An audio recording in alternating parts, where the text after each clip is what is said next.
Damn it. ఏంటిటా కుండబద్దలు కొడతా అట్ట. నమస్కారం, కుండబద్దల ప్రేక్షకులకి స్వాగతం. కొడాలి నాని అరెస్ట్ టైం దగ్గర పడినట్టుంది. అందుకనే ఆయన మళ్ళీ నోటికి పని చెప్పటం, మళ్ళీ రెచ్చిపోయి మాట్లాడటం.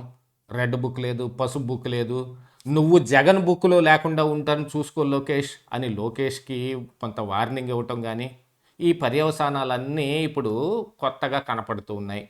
కొడాలి నాని ఇంతకాలం మెదలకుండా ఊరుకొని ఎవరి ఏమంటున్నా కూడా బయటకి ఏం మాట్లాడకుండా ఇప్పుడు వచ్చి మాట్లాడటం వెనుకున్న రహస్యం ఏమిటి? నిజంగా ఆయన కూడా అరెస్టుకు సిద్ధపడిపోయాడా? దాదాపుగా అందరి అరెస్ట్ లాగానే నాకు కూడా కొన్ని రోజులు అరెస్ట్ ఉంటుంది, బయటకు వచ్చిన తర్వాత ఇక మళ్ళీ అందరూ మర్చిపోతారు అనే ఉన్న ఫీల్ అవుతూ ఉన్నాడా? ఇప్పుడు మళ్ళీ మాట్లాడటం వెనుకున్న అసలు రీజన్ ఏమిటి అనేది ఈ వీడియోలో పూర్తిగా మీకు అర్థమయ్యే విధంగా చెప్తాను. వీడియో నచ్చితే ఖచ్చితంగా లైక్ చేయండి, ఇంకా 10 మందికి షేర్ చేయండి. అలాగనే మన కుండబద్దల ఛానల్ని సబ్స్క్రైబ్ చేసుకోవటం మాత్రం మర్చిపోకండి. ఇక అసలు విషయానికి వస్తే, కొడాలి నాని నిన్న అంబటి రాంబాబుని కలవటానికి వచ్చి అక్కడ మరి సాక్షి కావచ్చు, మిగతా వాళ్ళందరూ వచ్చి మైకులు పెడతారు కదా, మీరేమనుకుంటున్నారు చెప్పండి అని. ఆ సందర్భంలో ఆయన కూడా మీడియాతో మాట్లాడాడు. దాదాపుగా కొడాలి నాని ఇదిగో అరెస్ట్ అవ్వబోతున్నాడు అని అనుకుంటున్న సమయంలో ఆయనకి ఏం జరిగింది చూసాం. హార్ట్లో వాల్వులన్నీ బ్లాక్ అయి ఉండటం మూలాన బైపాస్ సర్జరీ మరి బాంబే వెళ్ళేలా చేయించుకొని వచ్చాడు. ఆ తర్వాత గుండెలకి ఇంత పెద్ద బెల్ట్ ఒకటి పెట్టుకొని లోపలేదో మిషన్లు డివైస్లు పెట్టుకొని అనునిత్యం మానిటరింగ్ చేసుకుంటూ మెదలకుండా ఉండటం మొదలుపెట్టాడు. అలాంటిది నిన్న ఆ సైలెన్స్ని బ్రేక్ చేశాడు కొడాలి నాని.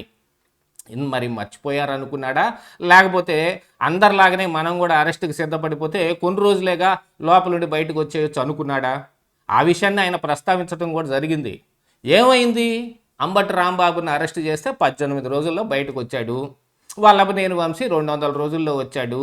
చెవిరెడ్డి భాస్కర్ రెడ్డి 150 రోజులు, మరి జోగి రమేష్ 80 రోజులు, నేను పోతే ఒక 100 రోజులు, అంతేగా బయటకు వచ్చేస్తాం, ఏమవుద్ది అని ఒకంత బెంకంగానే మాట్లాడుతున్నా ఆయన గొంతులో ఒక వణుకు, ఆయన ముఖంలో ఒక భయం కనపడుతుంది. యాక్చువల్గా ఇంతకు ముందున్న కొడాలి నానికి ఇప్పుడు మాట్లాడుతున్న కొడాలి నానికి చాలా వ్యత్యాసం కనపడతా ఉంది.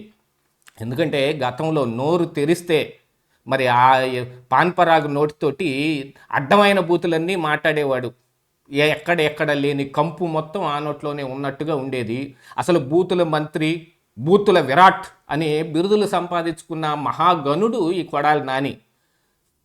ఎవడు చెప్పాడు, నీ అమ్మ మొగుడు చెప్పాడా అనే మాటలతోటి అసలు అమ్మ మొగుడు సంస్కృతిని రాజకీయాల్లోకి ఇమిడ్చింది కొడాలి నాని. విచిత్రమైన విషయం ఏమిటంటే, ఈ రోజున ఆ మాటని ఆయన నోటితో పడకలేని పరిస్థితికి వచ్చేసాడు. ముఖంలో ఒక రకంగా భయం కనపడుతుంది. ఎందుకంటే అంబటి రాంబాబుని అరెస్ట్ చేసింది కూడా సేమ్ చంద్రబాబు నాయుడిని ఎవడొస్తాడో చూస్తాను వాడు అమ్మ మొగుడొస్తాడా అని అంబటి రాంబాబు మాట్లాడిన ఆ మాటకే కదా అరెస్ట్ అయింది. అలాగా ఆయన ఒక తప్పు మాట మాట్లాడాడు అంటే ఆ మాటని కొడాలి నాని నోటితో కూడా పలకలేకపోయాడు. ఇప్పుడు నేను మళ్ళీ మాట్లాడగానే దాని వరకు కట్ చేసి ట్రోలింగ్లు మొదలు పెడతారేమో, మళ్ళీ పాత సంగతులన్నీ గుర్తుకొచ్చి అరెస్ట్ దాకా వస్తారేమో.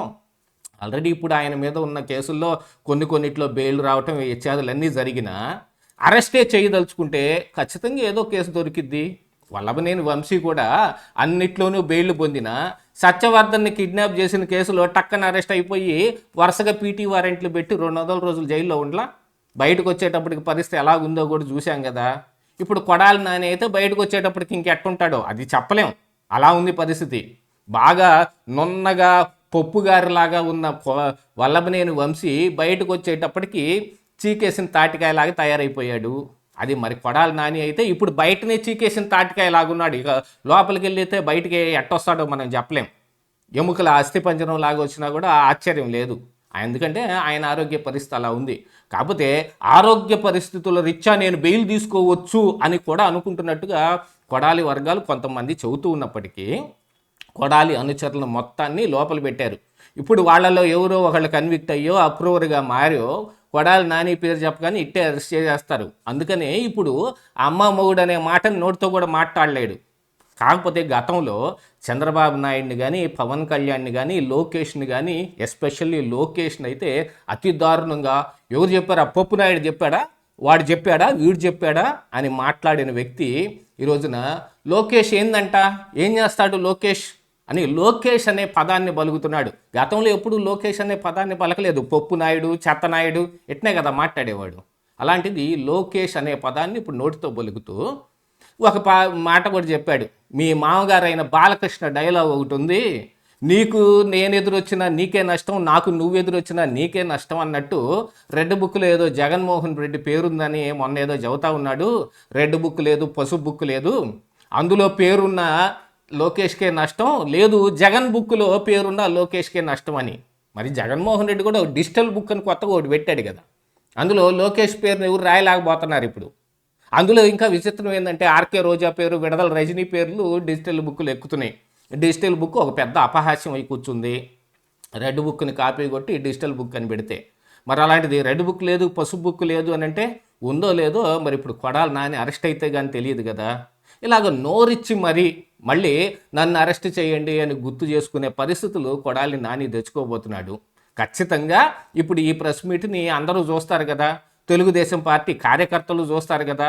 అందున కొడాలి నాని అంటే కొత్త ఉడికిపోయే వాళ్ళు, గుడివాడలో ఆయన ఇంటి మీదకు కూడా వెళ్ళిపోయిన వాళ్ళు కూడా చాలామంది ఉన్నారు. వాళ్ళు మాత్రం ఎందుకు ఊరుకుంటారు? ఇక పోయి అధిష్టానాన్ని గిల్లుతూ ఉంటారు. వాళ్ళు పట్టించుకోకుండా వాళ్ళు ప్రభుత్వం పనుల్లో ఉంటే ఇక వాళ్ళ మీదనే ధ్వజం ఎత్తినా ఎత్తుతారు. సోషల్ మీడియా ప్రభావం అట్టుంది. ఒక మనిషిని బతికించాలన్న సోషల్ మీడియానే, ఒక మనిషిని చంపేయాలన్న సోషల్ మీడియానే అన్నట్టుగా ఉంది కదా. మొన్న 16 కోట్లు ఆ పాపకి ఇంజెక్షన్ కోసం కలెక్ట్ చేసి ఇచ్చింది సోషల్ మీడియానే. అలాగనే గతంలో కుర్రాడు ఒక ఆడవేషం వేసుకొని ఏదో ఒక రీల్ చేస్తే అతన్ని వెంటాడి వేధించి ఆత్మహత్య చేసుకునేదాకా ప్రేరేపించింది సోషల్ మీడియానే. అలాంటి సోషల్ మీడియా యుగంలో మళ్ళీ కొడాలి నాని బయటకు వచ్చి మళ్ళీ రెచ్చిపోతున్నాడంటే ఖచ్చితంగా అరెస్ట్ దాకా వెళ్ళే అవకాశం ఉంటుంది. టీడీపీ కార్యకర్త వల్లభనేని వంశీని అరెస్ట్ చేసిన తర్వాత సగమే తృప్తి పడ్డాడు, మిగతా సగం కొడాలి నాని అరెస్ట్ కోసం ఎదురు చూస్తూ ఉన్నాడు. ఇక మళ్ళీ కొడాలి నాని ఇప్పుడు మాట్లాడటం మొదలు పెట్టాడంటే ఖచ్చితంగా ఇది అరెస్ట్ దాకా దారితీసే అవకాశం ఉంది. కాకపోతే ఇప్పుడు గత కొద్ది రోజులుగా గుడివాడలోనూ లేకపోతే ఇక్కడ గన్నవరంలోనూ స్తబ్దుగా ఉంటున్నారు వీళ్ళు అని కొన్ని వీడియోలు కూడా వస్తున్నాయి. కాకపోతే గతంలో జగన్మోహన్ రెడ్డి ఏదో పర్యటనకి వెళ్ళినప్పుడు ఒకవైపు వల్లభనేని వంశీ, ఒకవైపు కొడాలి నాని కార్లు పట్టుకొని ఏలాడుతూ ఉన్న ఫోటోలు కూడా రాలేదు బయటికి. కార్లు పట్టుకొని ఏలాడుతా జగన్మోహన్ రెడ్డికి ఎస్కార్ట్ లాగా తిరుగుతారు. వాళ్ళకి రోగం వచ్చిందంటే నమ్మాలనా? అలాంటిది వల్లభనేని వంశీ తన రోగాన్ని అడ్డం పెట్టుకుని ఏదో రకంగా బెయిల్ తెచ్చుకోవాలనే ప్రయత్నం చేశాడు. ఇప్పుడు ఆ రోగం మూలాలనే మరి కొడాలి నాని కూడా ఇంకా బయట ఉంది. వీళ్ళ వ్యవహారం మొత్తం మళ్ళీ ఏదైనా ఒక టీడీపీ కార్యకర్తలు అందుకున్నారు అని అంటే ఇది అరెస్ట్ దాకా ఖచ్చితంగా దారితీస్తుంది. అతి త్వరలోనే కొడాలి నాని అరెస్టు ఉన్నా ఆశ్చర్యం లేదు. ఇదే ఈరోజు కుండబద్దలు.